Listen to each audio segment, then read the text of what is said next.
The stainless steel table is freezing cold. Colder than you remember it being 10 minutes ago. Listen to the ticking of the wall clock. Tick, tick, tick. It sounds exactly like a metronome counting down the final seconds of your freedom. A rhythmic, mechanical executioner. You are sitting in a windowless interrogation room in the heart of the Federal Bureau of Investigation. The fluorescent lights above you don't just shine. They buzz with a low, agonizing frequency that vibrates inside your skull. They cast harsh, unforgiving shadows across the table, highlighting every scratch in the metal, every stain left by the desperate people who sat here before you. Your hands are resting on the table. You try to keep them still, but the adrenaline is still screaming through your veins. Around your left wrist is a $100,000 platinum Patek Philippe. It's heavy. It's perfect. It's a masterpiece of engineering, and right next to it, around both of your wrists, are heavy, jagged steel handcuffs. The contrast is almost funny. The ultimate symbol of success touching the ultimate symbol of failure. 2 agents are staring at you from the shadows across the room. One is leaning against the door, arms crossed, watching you like a hawk watches a dying rabbit. The other sits directly in front of you. A tape recorder is spinning in the center of the table. The tiny reels of magnetic tape capturing every breath, every swallow, every lie you've ever told. "State your name for the record," the agent says. His voice is flat, dead. He's seen 1,000 versions of you. You don't look at them. You can't. You look into the dark, reflective void of the table, and you see a ghost. How did you get here? How did a kid who used to count pennies for a slice of pizza end up wearing a small fortune on his wrist in federal custody? It didn't start with a grand, cinematic conspiracy. It didn't start with a secret society. It started with a single, desperate phone call and a piece of paper with a script that promised you the world. You open your eyes. Let's go back. Let's go back to the exact moment you sold your soul to the machine. Welcome to the bottom of the food chain. Level 1. The boiler room. You are a cold caller, a rat, a nobody. You are sitting in a massive, chaotic hall that feels less like an office and more like an industrial slaughterhouse for bank accounts. The air is thick. It smells like cheap synthetic cologne, stale coffee that's been sitting for 3 days, and the sharp, acidic scent of desperate sweat. 300 other guys just like you are packed into rows of splintering desks. All of them screaming into plastic headsets, their faces turning red, their eyes bulging with greed. Your job is simple. It is mechanical. It is brutal. You have a list of phone numbers, thousands of them. These are your leads. They are retired teachers in Ohio. They are plumbers in Florida. They are grandmothers who have a few $1,000s tucked away in a savings account for their grandchildren's future. And you have the script. The script is your Bible. It is a masterpiece of psychological manipulation, designed by sociopaths to bypass every natural defense of the human brain. You dial the number. You wait. When they pick up, you don't sound like a salesman. You sound like a friend. You sound like an insider. You sound like the person who is about to save them from a life of mediocrity. You smile while you talk, because the boss says they can hear a smile through the phone. You pitch them a worthless penny stock in a shell company. Maybe it's a biotech firm that claims to have cured cancer, but doesn't even own a laboratory. Maybe it's a gold mining company in a country that doesn't exist. It doesn't matter what the company does. The company is a ghost. It is a vessel for a lie. You tell them it's the next Apple. You tell them it's a once-in-a-lifetime opportunity. You tell them that if they don't buy right now, this second, they will regret it for the rest of their lives. You lie. You lie until your throat feels like it's filled with broken glass. You make 400 calls a day. You get cursed at. You get hung up on. You get threatened. But your sleep is completely peaceful. You go home to your miserable one-room apartment with the peeling wallpaper. You eat a cold sandwich over the sink. You collapse on your stained mattress, and you sleep for 8 hours straight without a single nightmare. Because at level 1, you are too exhausted to feel guilty. You are just a cog. You haven't seen the faces of the people you are robbing. To you, they are just voices in a headset. They aren't real. Only the commission is real. Then, you make your first kill. You convince an old man to liquidate his entire savings, $8,000, to buy shares in a fake lithium mine. The moment the trade is confirmed, a bell rings in the center of the room. The floor manager, a man who looks like he's made of leather and expensive cigars, slaps you on the back. He hands you a stack of $100 bills, $2,000, for 10 minutes of talking. The dopamine hits your brain like a high-speed train. The room suddenly looks brighter. The smell of the sweat doesn't bother you anymore. You look at the other rats and you realize you aren't one of them. You are different. You are a predator. You are addicted. And once you taste blood, there's no going back. Welcome to level 2. You are the closer. The chaos of the boiler room floor is behind you. You have an office now. It's small, but it has a door. You wear a $2,000 Italian suit that feels like armor. You have a mahogany desk. You have a private bathroom where you snort lines of high-grade cocaine off the counter just to keep your heart racing at the speed of the market. You don't make cold calls anymore. The rats downstairs do the dirty work.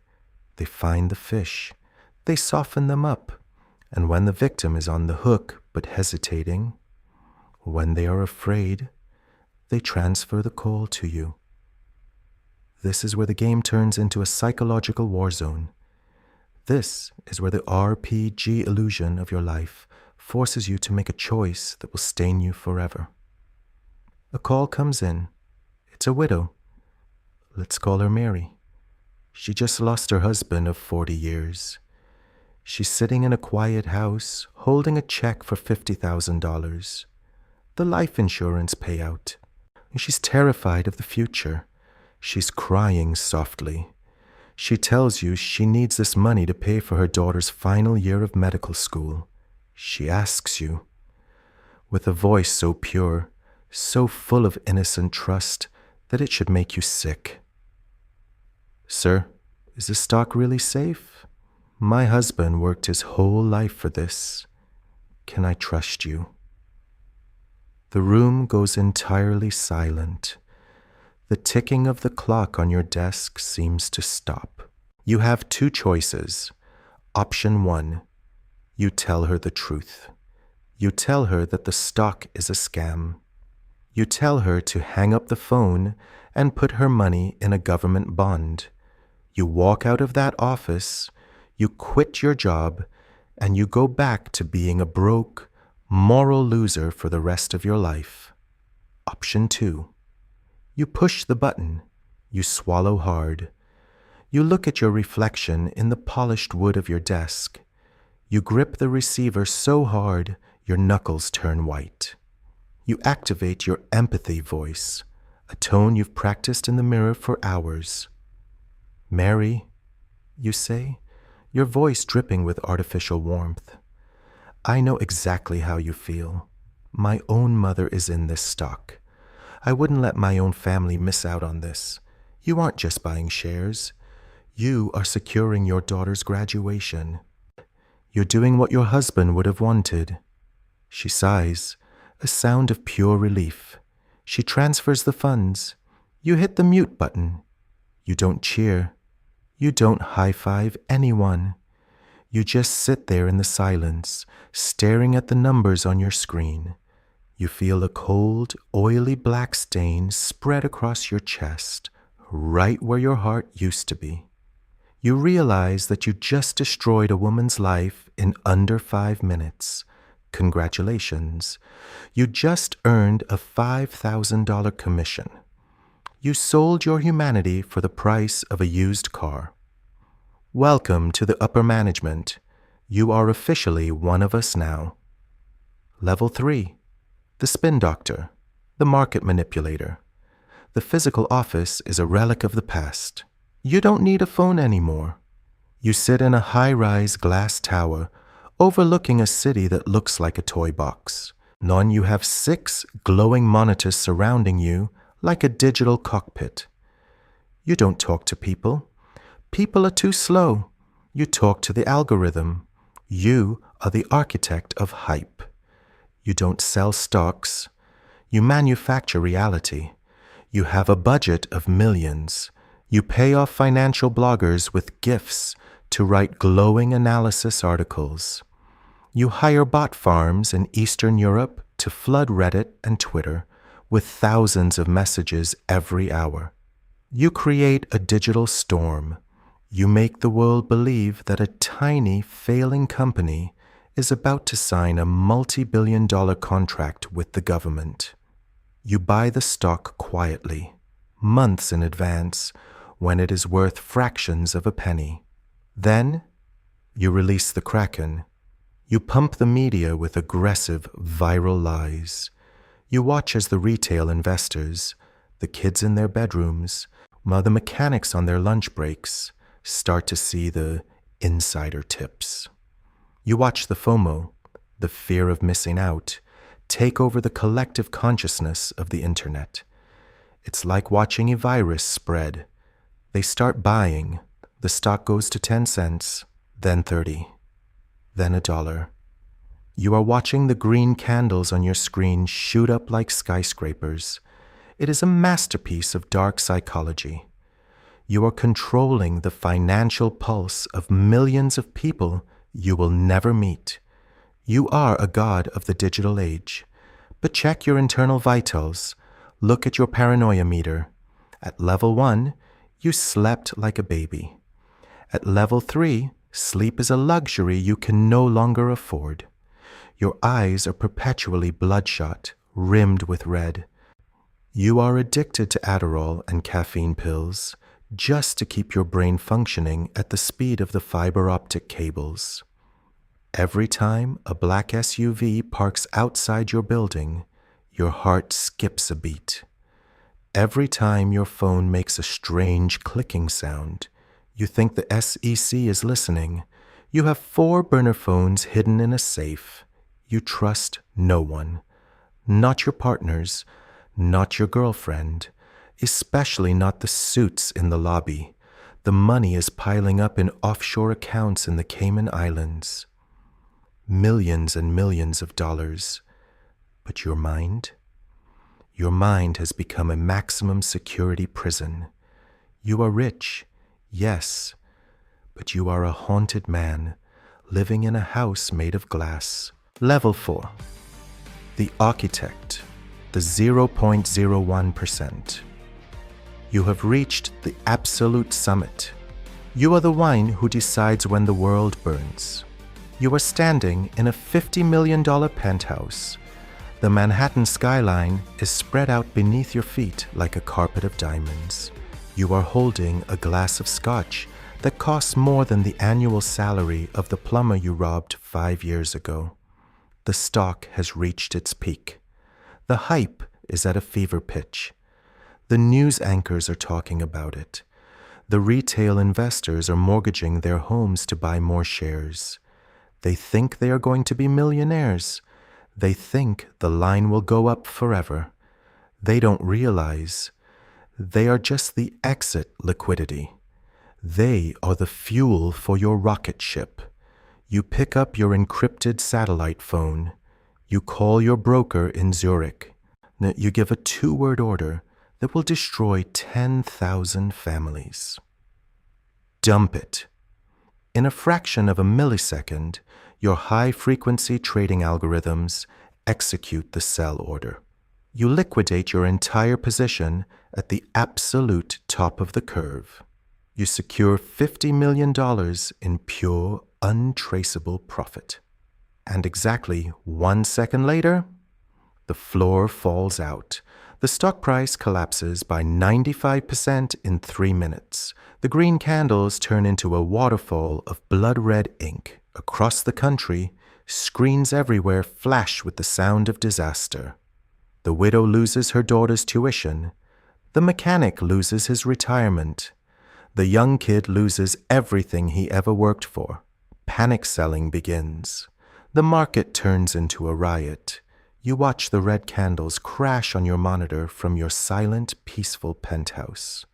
You take a slow sip of your scotch.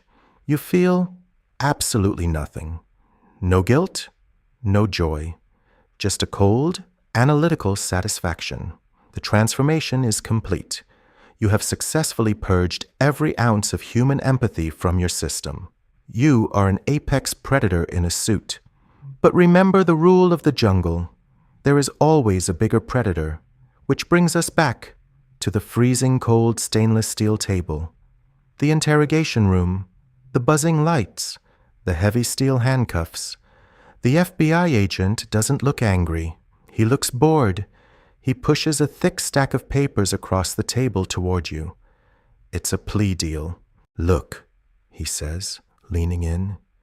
You thought you were the architect. You thought you were the one in control, but you were just a tool. The billionaire hedge funds, the institutional money. They let you run your little scam. They used your manipulated stock to hedge their own multi-billion-dollar losses. You provided the cover they needed. And the moment the SEC started looking for someone to blame, those billionaires handed us your entire server history on a silver platter. You were the scapegoat from day one. You were the sacrifice.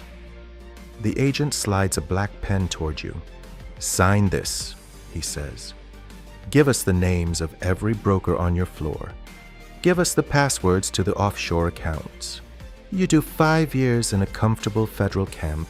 If you don't, you spend the next 30 years in a concrete box. You stare at the pen. No, you look at your platinum watch one last time. To save yourself, you have to betray every single person who ever looked up to you. You have to sell out the 22-year-old kids who are sitting in your boiler room right now, screaming into their headsets, dreaming of being you. You have to destroy the next generation of rats to keep yourself from drowning. You pick up the pen. You don't even hesitate.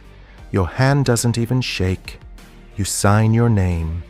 You betray everyone below you, just like the monsters above you betrayed you. The cycle is unbroken. The phantom loop continues. You survive, but you are a hollowed-out shell. You have all the money in the world and nowhere left to go but a cage. And for the kids out there, the ones watching the charts, the ones dreaming of the fast life, the ones who think they can outsmart the machine. Look at my hands. Look at the steel around my wrists. You are not the wolf. You are not the architect. You are just the next meal.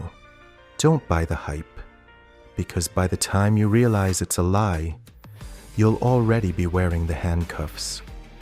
The room goes dark. The tape recorder stops spinning. Silence.